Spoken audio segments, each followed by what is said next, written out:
حدیث پاک کے اندر اللہ کے رسول علیہ السلام نے ارشاد فرمایا کہ بندہ جس جگہ پہ عبادت کرتا ہے، نماز پڑھتا ہے، یا جس جگہ پہ اللہ کا ذکر کرتا ہے، سبحان اللہ کہتا ہے، الحمدللہ کہتا ہے، کسی جھاڑ کے پاس، کسی پہاڑ کے پاس، کسی بلڈنگ کے پاس، کسی پتھر کے پاس، وہ تمام کی تمام جگہیں اس کے لیے گواہ بن جاتی ہیں کہ فلاں شخص نے فلاں پہاڑ کے نیچے، فلاں شخص نے فلاں درخت کے پاس، فلاں شخص نے فلاں زمین کے پاس، فلاں گھر کے پاس اللہ کا ذکر کیا تھا، الحمدللہ کہا تھا۔ یہ تمام چیزیں گواہ بن جاتی ہے اس انسان کے لیے جو اللہ کا ذکر یا عبادت کسی جگہ پہ کرتا ہے۔ کیا خیال ہے آپ کا؟ اگر کوئی شخص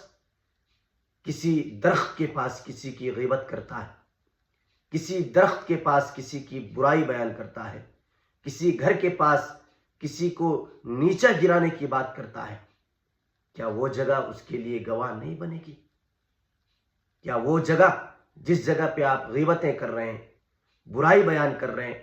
کسی کے دل توڑنے کی بات کر رہے ہیں، کسی کو نیچا دکھانے کی بات کر رہے ہیں، کیا وہ جگہ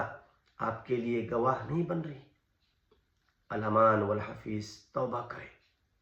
اپنے اندر احساس پیدا کریں۔